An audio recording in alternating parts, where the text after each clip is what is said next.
皆さんこんにちは。日本人が日本語で話す日本語の勉強がしたい人のためのポッドキャスト、日本語ジムへようこそ。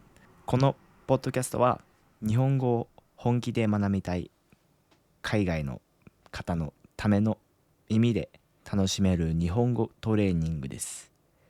今日は JLPT N1 合格に向けて頑張っている、そこのマッスルトレーニングしている方に向けて、受験者に向けて本番そっくりの問題を4問出します。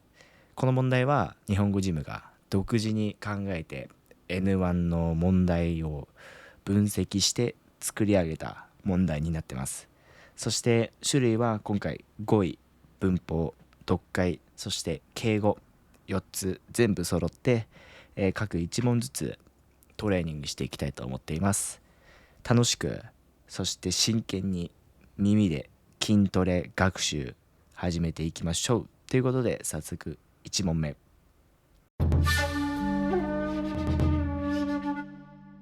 問題1。彼は誰よりも努力してきた。なのに結果が出なかったとは本当に？括弧に入る言葉を1から4から最も適切なものを選んでください。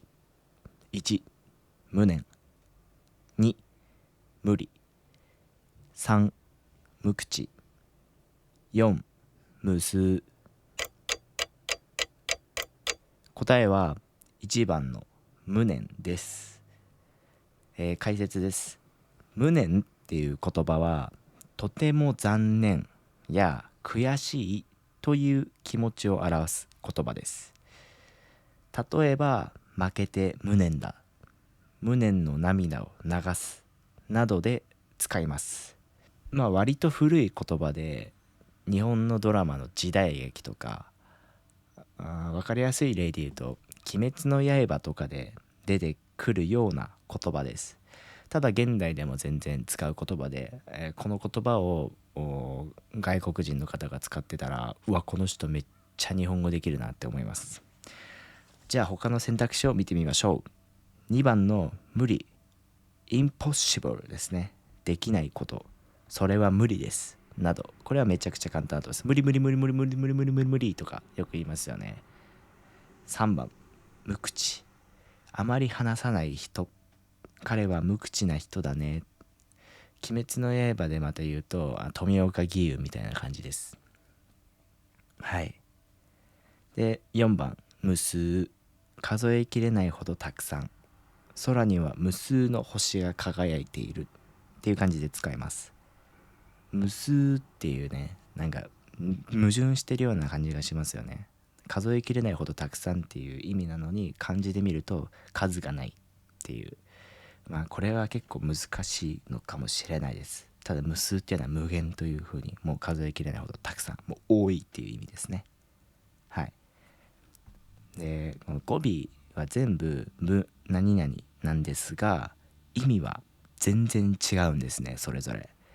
こういう語彙の違い、面白いと思いながら勉強するのも漢字の学習としてはとてもいいと思います。次、第2問、文法です。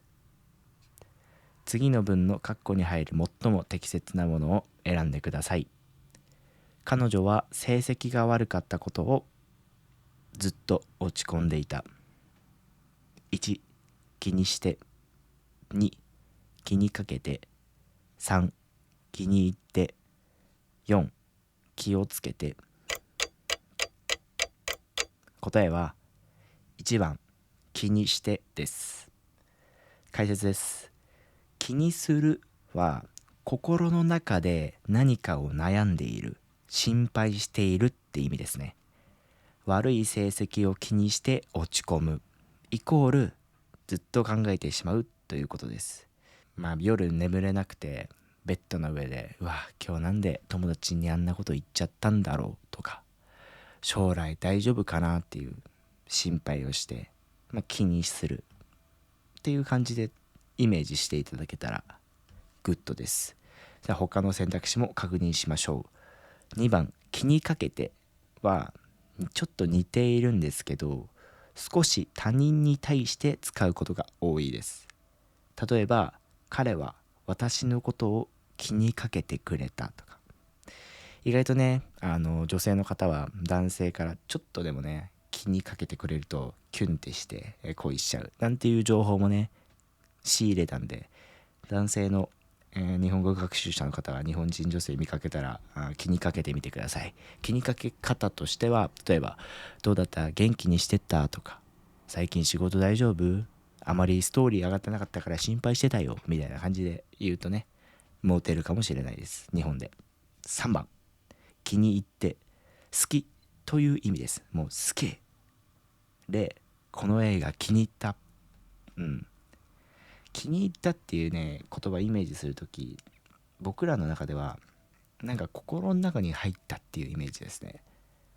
なんか嫌いなものって受け付けないじゃないですか。なんか自分の外にあるみたいなイメージを持つんですけど、僕ら日本人はその言葉で気に入ったっていうのは好きなものは自分の中に入れるっていう、そういう、イメージを込めた言葉になってます。次、最後4番、気をつけて。意味は注意するっていう意味です。例としたら、段差に気をつけて歩いてねとか。この気をつけてねっていうのは、さっきの選択肢2番の気にかけてのモテワードで気をつけてねとか言うと、じゃあね帰り道気をつけてねとか言うと、めちゃくちゃ男レベルアップしちゃうんじゃないかなと思います。で、この気に関する言葉って日本語でたくさんあるんですよ。で、これを覚えると、一個ずつね意味をちゃんと正確に覚えて使えるようになると、日本語の表現力がアップします。ただ日常会話が喋れるだけじゃなくて、もう一つ上のレベル N1 っていう資格にとらわれずに、もう一個上のレベルに行ける。なんで、この気に関する言葉はご自身で調べてみて学習してみてください。次、3番、読解の問題です。最近では AI 技術の発展によりさまざまな仕事が自動化されている。その一方で、人間にしかできない仕事の重要性も見直されてきている。単に効率を求めるだけではなく、人とのつながりや思いやりが必要な分野では AI よりも人間が求められるのである。質問。筆者の主張は何ですか？ 1. AI によって全ての仕事がなくなる。2. 効率よりも人間らしさが大事だ。3. AI は思いやりのある仕事もできる。4. AI の方が人間より優れている。はい、答えは2番、効率よりも人間らしさが大事だです。解説です。この文章では AI もいいけど人間にしかできないことも大切だよと言っています。つまり効率だけじゃなくて思いやりも必要ということですね。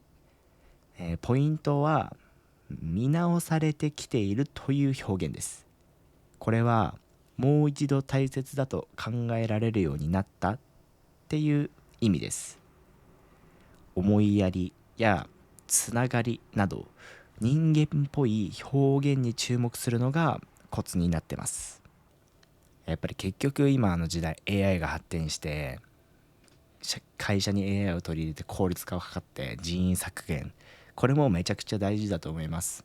他のところで経済も回るし、ただやっぱり全部 AI を導入して効率化させようとすると、人間本来の温かみといいますか、思いやり、それがなくなってきてしまう。それはとても悲しい世界になるかなと思います。最後、4問目、敬語の問題です。部長、こちらの資料を本日中にいただけますか？ 1. 見て。2. ご覧になって。3. 拝見して。4. 見せて。はい、答えは2番、ご覧になってです。解説です。ご覧になるは見るの尊敬語です。目上の人、ここで言う自分からしたら部長は目上の人にあたりますよねに使う丁寧な言葉です。尊敬語、敬語ってめっちゃ難しくて、なんか文章で教科書的に覚えようとするんじゃなくて、もう本当にバイトの先輩とか、日本来てねバイトの先輩だったり、例えば仕事の上司とかにいざ使ってみないと、感覚として覚えた方が絶対いいと思うんで、実際日本に来て、それあるいはオンラインとかでなんか年上の人と話す機会があればめちゃくちゃいいかなと思います。で、他の選択肢見ていきましょう。1、見て。これは普通の表現です。部長には使わないかなって思います。部長これ見てくださいは使ってる人もいるかもしれないんですけど、めちゃくちゃ仲いい部長に使う時にたまにこれ見てくださいすごいですみたいな風に使う時はあるかもしれないんですけど、ご覧になってくださいの方が仕事ができる人っていう感じがします。で、3番の拝見して、これはちょっとややこしいんですけど、自分が見る時の謙譲語です。謙譲語は自分がゴミで相手が神の時の言葉。例は資料を拝見しました。この資料は例えば誰かが作ってくれた、部長が作ったのかもしれないし、自分の部下が作ったのかもしれないし、同僚が作ったのかもしれない、わからないけど、部長とか目上の人に言う時に資料を拝見しましたっていう言葉を使います。はい、難しいです。次4番、見せて。私に見せてくださいという意味ですね。見せてポヨチョみたいな、韓国語にするとそんな感じです。今回の文とはちょっと意味合いが異なってくるので、これは排除されます。はい、敬語はやっぱり改めて見ると難しいなと思います。自分もこれ問題を作っている時に改めて学習できる、こういう風なんだっていう論理的に理解ができるいい機会になりました。この敬語は慣れが大事です。耳で何度も聞いて自然に使えるようにしましょう。ということでお疲れ様でした。今日の4問全部正解できた方はとてもすごいです。間違った方はどこが難しかったのかとか、そういったことを僕にコメント欄で教えてくれると、次回解説する時の助けになるので、コメントしていただいたら嬉しいです。でも大事なのは正解することより、なぜそうなるのかを理解することです。間違っても全然 OK です。むしろ成長のチャンスです。このポッドキャストでは毎週日本語を楽しく深く学べる問題をお届けしています。リクエストとか質問は YouTube のコメント欄でお願いします。ということで皆さん日本語を勉強して今日も頭パンプアップしたと思うので、これで終わりにしたいと思います。最後までご視聴ありがとうございました。